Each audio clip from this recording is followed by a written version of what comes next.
Silakan monggo. Berdiri nggak apa-apa. Perkenalan dulu Mas. Silakan. Oke, assalamualaikum warahmatullahi wabarakatuh. Waalaikumsalam warahmatullahi wabarakatuh. Perkenalkan saya Pepi. Pepi. Nggih, Pepi. Sebelumnya saya izin untuk bertanya ya.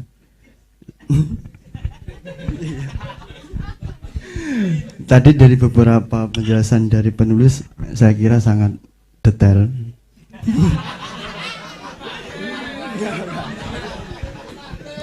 Jadi detailnya juga mengakibatkan saya bingung untuk bingung serius karena saya kemarin lihat itu dari apa namanya salah satu platform poster lah yang bikin menarik itu temanya kan Islam dan radikalisme. Nah, tapi saya dengar tadi belum ada penjelasan di situ. Nah, salah satunya banyak mempromosikan bukunya tapi kurang detail, jadi kurang menarik untuk dibeli. Nah, nanti saya akan bertanya salah satunya untuk apa supaya biar menarik untuk dibeli. Tapi yang jadi salah satu pertanyaan saya adalah satu, kenapa radikalisme itu selalu disandingkan dengan Islam? Itu yang jadi satu pertanyaan. Yang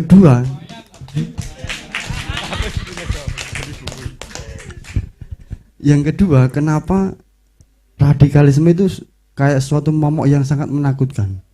Nah itu, apakah radikalisme itu memang benar-benar menakutkan? Nah, sejauh dulu di perkuliahan saya di filsafat itu kan salah satu basic untuk belajar filsafat adalah radikal.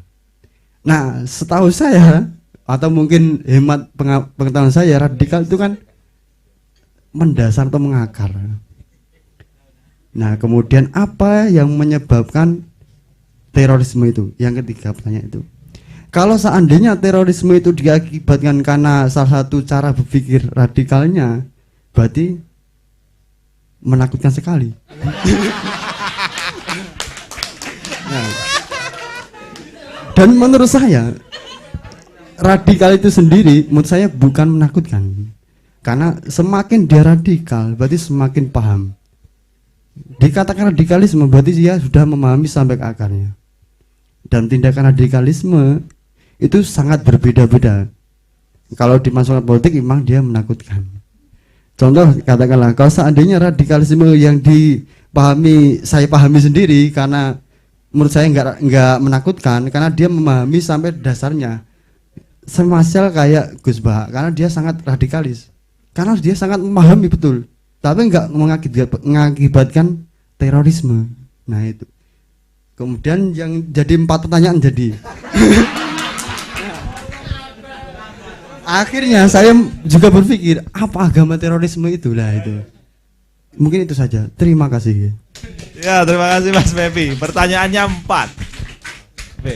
Mungkin Mujib.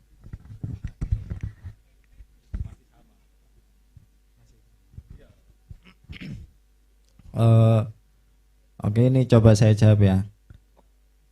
Istilah radikalisme dalam buku ini yang saya maksud itu memang pada awalnya saya sebenarnya bingung mau memberi istilah apa secara, tapi apakah hanya terorisme atau Islamisme atau gimana?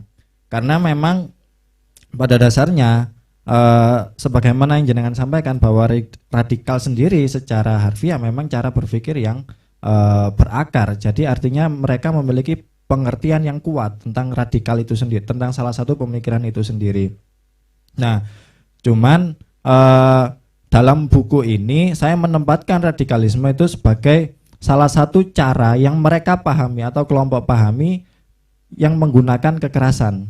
Tapi kekerasan dalam arti bukan kekerasan ke arah teror atau jihadis, karena dalam buku ini saya mencoba mendudukkan dua terminologi yang berbeda antara radikal sama teroris. Yang satu misalkan saya contohkan radikalisme seperti ini. Dalam salah satu hadis Nabi kan pernah dijelaskan bahwa ketika berdakwah bisa dengan lisan atau dengan hati atau dengan tangan. Nah, saya langsung mengambil aja kalau dalam terminologi FPI, tangan ini ditafsirkan menjadi 2, kekuasaan dan kekerasan. Nah, inilah yang saya ambil kemudian makanya cara berpikir radikalisme saya menyorotinya ke aspek sana, dan banyak juga artikel-artikel yang saya tulis di sini berkaitan dengan hal itu.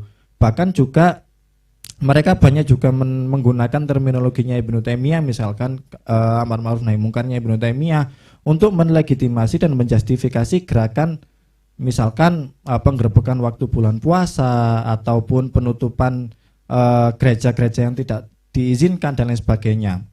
Nah, itu menggunakan kekerasan. Kalaupun satu lagi misalkan kalau menggunakan kekuasaan itu misalkan mereka kemudian bekerja sama dengan beberapa Pemda daerah dengan melahirkan perda syariah. Mungkin di Jawa Barat akan banyak melihat fenomena-fenomena seperti itu, yang mana di sini FPI sendiri itu juga bekerja sama dengan HTI ataupun kelompok yang lainnya. Nah, terus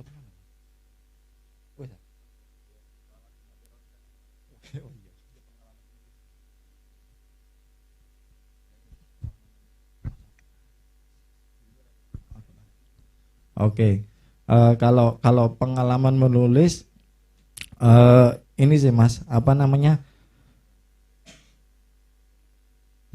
Misalkan kalau memang isu itu kita dalami, isu itu memang sedang kita dalami, kita akan berangkatnya jelas dari referensi, dari hasil bacaan. Kemudian jika ada salah satu celtukan isu tertentu, lah kita bisa memframing itu melalui referensi yang kita baca. Lah bisa aja misalkan nanti tulisan yang kita produksi itu bertentangan dengan mainstream yang ada, ya itu nggak masalah. Yang jelas secara apa namanya analog rasionalitas dalam tulisan ini, logika berpikir dalam tulisan ini tuh memang cocok. Memang cocok gitu loh, nggak masalah. Saya pernah searching beberapa tulisan itu, kalau nggak salah istilah jilbobs. Nah itu banyak dikutip di skripsi anak-anak di UIN dan IAIN. Dan menurutku tulisan-tulisan kayak, karena itu fenomena yang mungkin menggelitik. Waktu itu memang ada orang laki-laki bercadaran, bukan jilbab sih, orang laki-laki yang bercadaran, dia ikut jamaah di cewek.